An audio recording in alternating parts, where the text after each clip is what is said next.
Pocket FM पर आप सुन रहे हैं कितनी मोहब्बत है, मेरे यानी सोना के साथ। अक्षत ने मीरा का हाथ पकड़ा हुआ था। दोनों खामोशी से एक दूसरे की ओर पीठ किए खड़े थे। जो एहसास मीरा महसूस कर रही थी, शायद आज से पहले उसने कभी नहीं किया था। अनजाने में उसने अक्षत के सामने वो सब कह दिया जो वो उसके लिए सोचती थी। अक्षत मीरा के बोलने के इंतजार में था, लेकिन मीरा जैसे खामोश ही हो गई। अक्षत ने उसका हाथ छोड़ दिया तो मीरा वहां से नीचे चली आई। उसका दिल अभी भी तेजी से धड़क रहा था। वो किचन में आई, जग से ग्लास में पानी डाला और एक सांस में पी गई। ये बेचैनियां, ये एहसास कैसा था, मीरा नहीं समझ पा रही थी। कभी वो अपने हाथ को देखती तो कभी मुस्कुरा जाती।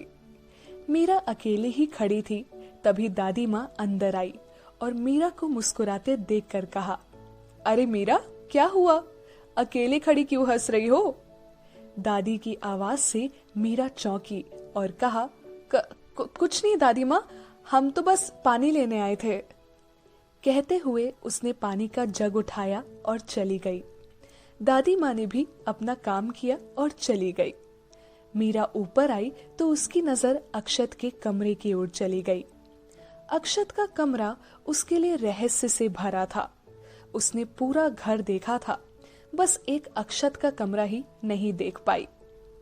आखिर ऐसा क्या था जो अक्षत किसी को वहां आने नहीं देता था? सोचते हुए मीरा अपने कमरे में चली आई। निधि को बिजी देखकर मीरा लेट गई, लेकिन नींद नहीं आ रही थी। मीरा उठी और वापस कमरे के बाहर आ गई।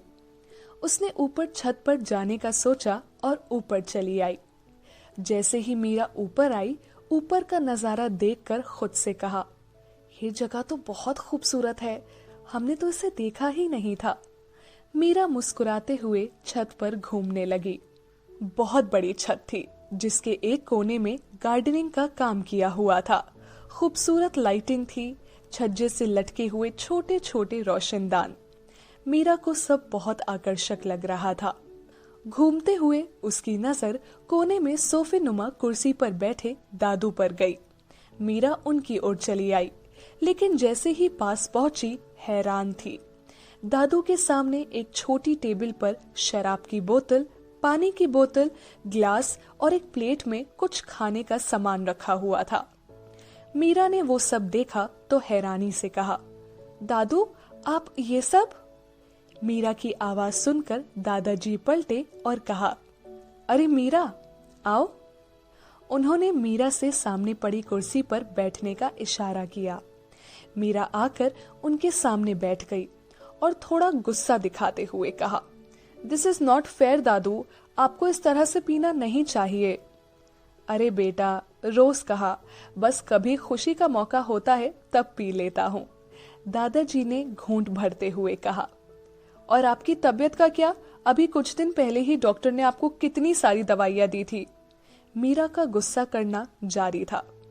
तबीयत का क्या है, वो डॉक्टर ना मेरा दोस्त है, इसीलिए मुझसे खुन्नस निकालने के लिए इतनी सारी दवाइयाँ दे दी। तुम ज्यादा मत सोचो, दादू ने निश्चिंत होकर कहा। क्या दादू, आपको लगता है आप ये कहेंगे और हम मान जाएंगे? इतने भी बेवकूफ नहीं हैं हम, मीरा ने कहा। अच्छा बाबा, माफ करो, तुम्हें पीना है क्या? दादू ने मजाक में कहा। छी छी, हम नहीं पीते ये सब, मीरा ने नाक से कोड़ते हुए कहा। मीरा, कभी कभी तो मुझे भी लगता है कि तुम राजपूत नहीं हो। राजपूतों वाला कोई गुण नहीं है तुम में, दादू ने कहा। है ना दादू, हमें भी यही लगता है।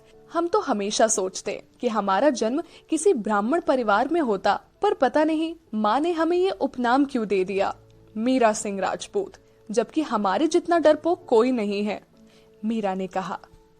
क्या नाम था तुम्हारी माँ का? दादू ने पूछा। सावित्री शर्मा, मीरा ने धीरे से कहा। वो शर्मा और तुम राजपूत, ये कैसे संभव है? दादू ने मनोदशा जानने के लिए कहा। यही तो हम नहीं जानते दादू, माँ हमें कुछ नहीं बताती थी। बचपन से ही उन्होंने हमें खुद से दूर रखा। पता नहीं ऐसा क्या था जो वो हमसे छुपा कर रखती थी, और हमने भी कभी पूछने की हिम्मत ही नहीं की। उनका गुस्सा, बाप रे बाप, हम तो देखकर ही डर जाते थे। मीरा ने कुछ उदास होकर कहा। और तुम्हारे पिता? दादू ने आगे कहा। उन्हें तो हमने कभी देखा ही नहीं। माँ कहती थी कि वो इस दुनिया में नहीं है, पर हमें लगता है वो है। मीरा ने खोए हुए स्वर में कहा। तुम्हें ऐसा क्यों लगता है? अचानक से ही दादू के चेहरे के भाव बदल गए, क्योंकि हमने कभी माँ को वैसे नहीं देखा जैसे औरत अपने पति की मौत के बाद रहती है। उनकी मांग में सिंदूर और गले में मंगलसूत्र हमेशा देखा था हमने। फिर हम कैसे मान लें कि हमारे पिता इस दुनिया में नहीं हैं? मीरा थोड़ी सी भावुक हो गई तो दादाजी को अच्छा नहीं लगा और उन्होंने बात टालने के लिए कहा। बीती बातें छोड़ो और जल्दी से प्लेट इधर दो, इसमें रखे पकौड़े ठंडे हो जाएंगे। मीरा ने प्लेट दादू की ओर बढ़ा दी तो उन्होंने वापस मीरा के सामने कर कर कहा, ये तो खा सकती हो ना? कहते हुए मीरा ने एक टुकड़ा उठा लिया और खाने लगी। दादू अकेले ही ग्लास से घूंट भरते जा रहे थे। जैसे ही खत्म हुआ तो उन्होंने ग्लास टेबल पर रखा और उसमें और शराब डालने लगे तो मीरा ने बोतल हाथ से लेकर कहा, बस दादू, अब और नहीं। अरे लेकिन एक पैग तो, दादू ने बच्चों की तरह कहा तो मीरा ने बोतल पर ढक्कन लगाते हुए कहा, एक क्या, आधा भी नहीं, और अगर आपने जिद की तो हम नीचे जाकर दादी माँ को सारी बातें बता देंगे, सोच लीजिए। मीरा की प्यार भरी धमकी से दादू को ग्लास वापस टेबल पर रखना पड़ा और उन्होंने कहा, होशियार हो गई हो तुम। अच्छा ये बताइए, आप यहाँ अकेले बैठकर क्यों पी रहे हैं? मीरा ने दूसरा टुकड़ा उठाकर खाते हुए कहा, आज मैं बहुत खुश हूँ इसीलिए, और अकेले इसीलिए पी रहा हूँ कि साथ पीने वाला कोई नहीं है। दादू ने कहा। अच्छा, हमें भी बताइए, मीरा ने कहा। दादू मुस्कुराए और कहने लगे, आज विक्रम जी के परिवार से मिलकर अच्छा लगा। अर्जुन जिसे पसंद करता है उससे उसकी शादी होने जा रही है। इससे बड़ी खुशी की बात भला और क्या हो सकती है। विजय मेरा एक लौता बेटा है। वो मुझसे ज्यादा बात नहीं करता, पर वो मेरी कही किसी बात को भी नहीं टालता। कुसुम के जाने के बाद उसका व्यवहार काफी रूखा हो चुका था, लेकिन अर्जुन के लिए उसने अपना फैसला बदल लिया, और ये सब तुम्हारी वजह से हुआ। अरे दादू, हमने कुछ नहीं किया है, सब प्यास का कमाल था, मीरा ने कहा। प्यास का कमाल?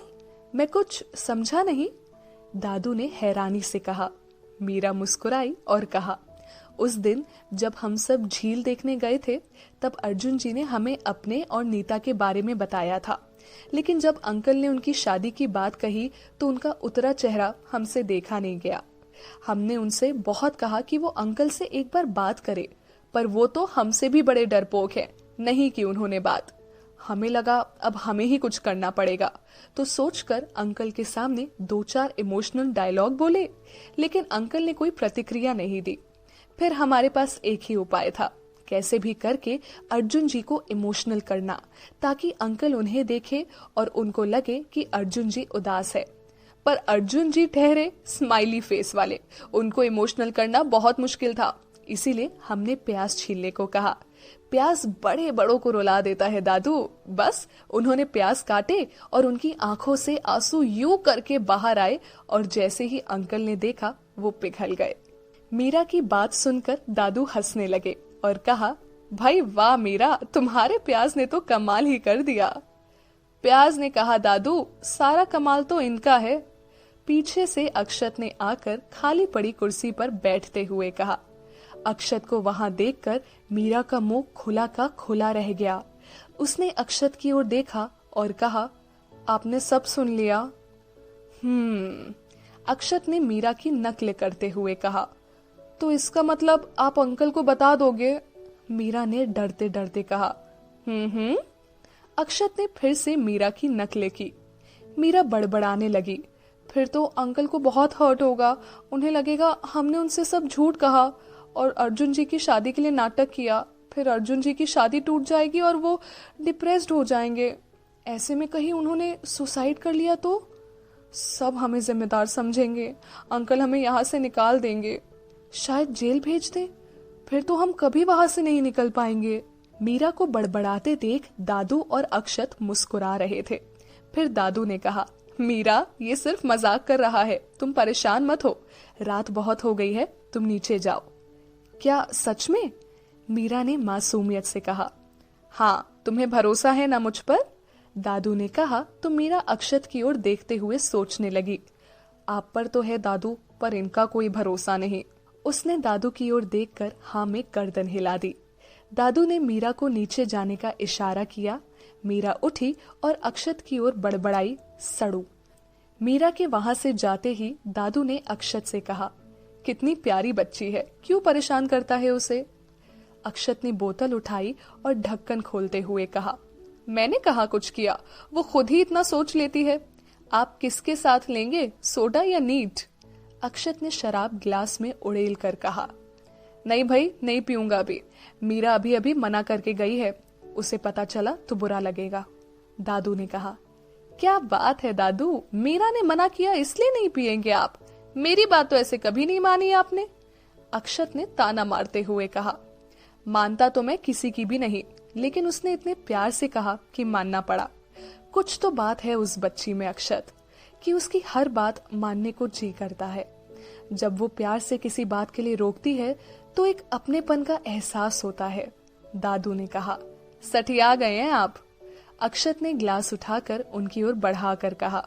कैसा पोता है तू, शर्म नहीं आती? अपने ही दादा को पैग ऑफर कर रहा है। दादू ने झूठा गुस्सा दिखाते हुए कहा। वाह वाह, क्या बात है, आज सती सावित्री बनने का नाटक। सबको पता है कि मैं ही हूं जिसके साथ बैठकर आप पी सकते हैं। अक्षत ने ग्लास उनकी ओर करके कहा। क्या फायदा, तू तो साथ में पीता नहीं है। दादू ने मुंह बनाकर कहा। कंपनी तो दे रहा हूं ना। पीने के बाद जब आपको चढ़ जाती है तो आपकी और दादी की वो 1950 वाली लव स्टोरी मैं ही सुनता हूँ, और हर बार वही घिसी पिटी कहानी, कुछ नया नहीं होता उसमें। अक्षत ने प्लेट में रखे पकौड़ों में से एक टुकड़ा उठाकर खाते हुए कहा। मैं तेरा मुंह तोड़ दूंगा अगर मेरी लव स्टोरी को घिसी पिटी कहा तो। तू क्या जाने उस जमाने का प्यार, एक दूसरे को देखने में ही सालों गुजार देते थे। दादू ने कहा। हाँ, तभी पापा अकेले रह गए, ना हम लोगों को कोई चाचू मिला और ना ही कोई बुआ। अक्षत ने कहा। बेशर्म, दादू ने कहा तो अक्षत हंसने लगा और कहा। क्या दादू, एक आप ही तो हैं घर में जिनसे मैं अपने दिल की हर बात कर सकता हूँ। हाँ जानता हूँ, इसीलिए तो हर बात सुन लेता हूँ तेरी। अच्छा ये बता, मीरा कैसी लगती है तुझे? दादू ने अचानक से मीरा का नाम लिया तो अक्षत खामोश हो गया और दादू को देखकर कहा। आप तो सच्चाई जानते हैं ना, फिर भी ये सवाल कर रहे हैं। मेरी पसंद और नापसंद से कोई फर्क नहीं पड़ता दादू। अक्षत, मैंने बस ये पूछा है कि मीरा कैसी लगी तुझे। दादू ने फिर वही सवाल दोहराया तो अक्षत ने बात टालते हुए कहा। आज सिन्हा सर से मिला था, उन्होंने कहा है 1 हफ्ते बाद मैं उनके पास प्रैक्टिस के लिए जा सकता हूँ। 2 महीने बाद एंट्रेंस एग्जाम है। ये तो बहुत अच्छी बात है। मैं तो कहता हूँ तुम्हें इंटर्नशिप शहर से बाहर ही करनी चाहिए। दादाजी ने कहा। वो क्यों? अक्षत ने हैरानी से कहा। घर परिवार से दूर रहोगे तभी तो पढ़ाई में मन लगेगा ना। दादू ने कहा। मेरा मन तो लग चुका है दादू। अक्षत बड़बड़ाया। क्या क्या कहा तुमने? दादाजी ने अनजान बनते हुए पूछा। कुछ नहीं दादू, मैं कह रहा था कि बाहर रहा तो एडजस्ट नहीं कर पाऊंगा। बाहर का खाना सब चेंज हो जाएगा, इससे अच्छा है कि मैं घर पर ही रहूं। अक्षत ने दादू से नजरें बचाते हुए कहा। हाँ हाँ बेटा, दिख रहा है आजकल कहाँ मन लगने लगा है तुम्हारा। दादू ने शरारत से कहा। क्या दादू, आप भी सच में सठिया गए हो। नीचे चलो, दादी माँ इंतजार कर रही है। अक्षत ने उठते हुए कहा। दोनों नीचे चले आए। दादू अक्षत को गुड नाइट बोलकर नीचे चले गए।